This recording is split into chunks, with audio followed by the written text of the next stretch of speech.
참 예수님, 공간이 바뀌었죠. 제가 인천교구의 한 성당에 와서 이제 오늘부터 지내게 되었는데요. 제가 지내고 있는 사제관이고요. 제가 그동안 못 올렸던 건 이제 한국에 들어오면서 뭐 시차 적응도 하고 이것저것 바쁘기도 했지만 여러분들 음식 조심하십시오.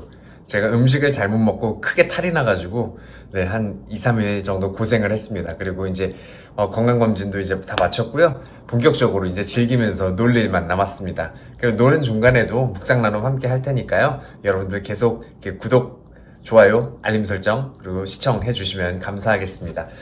복음 내용을 보면 예수님께서 12제자들을 부르시는 내용을 전해주고 있어요. 12제자들의 이름을 나열하면서 그 제자들의 특징도 설명을 해주고 있고요.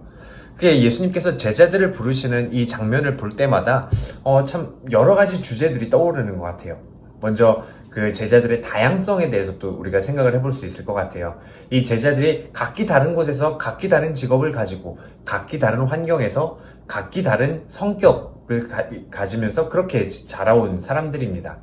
그런데 모두 다른 사람들이지만 예수 그리스도의 부르심으로 불려오면서 모두 같은 정체성을 가지게 되죠. 예수 그리스도의 제자라는 하나의 공동체를 이루게 됩니다. 그래서 이 다양성 안에서 하나의 그 공동체를 이룬다는 것, 그것이 참된 공동체가 어떠한 모습인지를 우리가 다시 한번 생각해 볼 수 있는 그런 단초를 제공해 주는 것 같아요. 이 공동체라고 해서 모두가 획일적으로 다 똑같은 그런 모습으로 걸어가야 한다는 건 아닌 것 같습니다. 예수님의 그 제자 공동체 역시 예수 그리스도의 이름으로 모였지만 이렇게 복음서에서 설명해 주는 것처럼 각기 다른 성격들을 가지고 각기 다른 특징들을 가지고 그렇게 함께 걸어간 사람들이었어요. 그렇기 때문에 오히려 제자들 안에서 다툼도 일어난 적도 있고요. 그래서 베드로가 예수님께 몇 번이나 용서해야 합니까? 그렇게 묻기도 하죠. 그 말은 제자들 안에서 어떤 그런 갈등들이 끊임없이 있었다는 것을 우리가 추론해 볼 수 있게 해요. 그래서 이 공동체가 뭐 어떤 하나의 공산주의처럼 이렇게 다 똑같은 모습으로 일제히 똑같은 모습으로 걸어가야 하는 것이 아니라 내가 처한 상황, 내가 자라온 배경, 그것에 맞게 내가 걸어가면서 예수 그리스도라는 이름 하나로 우리가 다양성 안에서 공통점을 가지게 되고 그런 공통점 안에서 다양성을 가지게 되는 것, 그것이 참 건강한 공동체가 아닐까 하는 생각을 해보게 됩니다. 그리고 두 번째로 예수님께서 제자들을 부르실 때 그 모습을 한번 떠올려 봤으면 좋겠어요. 제가 언제 한번 또 다른 영상에서 언급한 적이 있는지 모르겠는데 예수님께서 이렇게 제자들을 부르시는 것을 흔히 서품식처럼 그렇게 생각할 수도 있습니다. 그런데 복음서에서 이야기해 주는 것처럼 예수님께서 산에 오르시자 예수님께서 어디 가실 때 수많은 사람들이 예수님을 따라오고 있었어요. 그런데 이 12제자들이 뭐 예수님께서 하루 전날 밤에 내가 너희들을 뽑을 거야 하고 미리 귀뜸을 해주셔서 뭐 그들이 예수님 바로 뒤에 이렇게 따라갔던 그런 모습은 아닐 거예요. 예수님께서 가시고 있었고 그 엄청난 많은 사람들 사이에 껴서 어떤 사람은 맨 앞에, 어떤 사람은 가운데 다른 사람들과 대화를 하면서 어떤 사람은 맨 뒤에서 이렇게 각기 다른 위치에서 예수님을 따라가고 있었을 겁니다.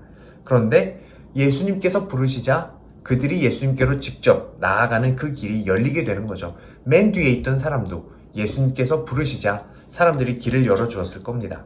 맨 앞에 있던 사람도 예수님의 부르심에 예수님께로 나아갔을 거고요.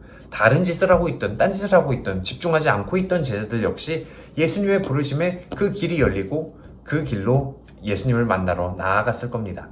바로 이것이 예수님의 부르심이 아닐까 싶어요. 우리가 일상 안에서 어떤 다른 것에 귀를 기울이고 있더라도, 다른 것에 조금 더 나의 관심이 쏠려 있더라도, 내가 예수님을 따라가는 것이 조금 한 발 늦다 생각이 들지라도, 혹은 내가 예수님 바로 뒤에 따라가고 있다고 생각할지라도 내가 지금 어디에 있든 상관없이 예수님께서 나를 부르시면 그 길이 열린다는 겁니다. 그 무엇도 나와 예수님의 관계를, 예수님의 부르심을 가로막을 수 있는 것은 없다는 거죠. 그래서 혹시 내가 일상 안에서 조금 뒤처져 있다고 생각이 들지라도 예수님의 부르심이 있다면, 그리고 그 부르심에 귀 기울이고 따라갈 용기가 있다면 우리는 결코 늦은 것이 아닐 겁니다.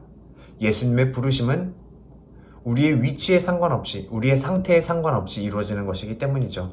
그렇기 때문에 우리가 부족함에도 불구하고 그분께 희망을 두고 따라가는 것이 아닐까 싶습니다. 그래서 오늘 복음을 다시 한번 마음에 새기면서 두 가지 기억하셨으면 좋겠어요. 첫 번째, 건강한 공동체의 모습입니다. 바로 다양성과 단일성이 조화롭게 이루어져 있는 그러한 공동체. 그래서 내가 속한 신앙 공동체는, 내가 이루고 있는 신앙 공동체는 건강한 모습인지 다시 한번 물으면서 나의 신앙생활을 계속해 나갔으면 좋겠습니다. 그리고 두 번째는 예수 그리스도의 부르심은 그 어느 것도 가름막을 수 없다는 겁니다. 내가 조금 더 뒤처져 있다고 생각이 들지라도 우리가 그분께 희망을 두고 걸어간다면, 우리가 그분의 목소리에 귀를 기울인다면 이 관계는 영원히 지속될 겁니다. 그래서 희망을 두고 걸어가는 이 신앙의 길, 이 두 가지를 함께 기억하셨으면 좋겠습니다. 아멘.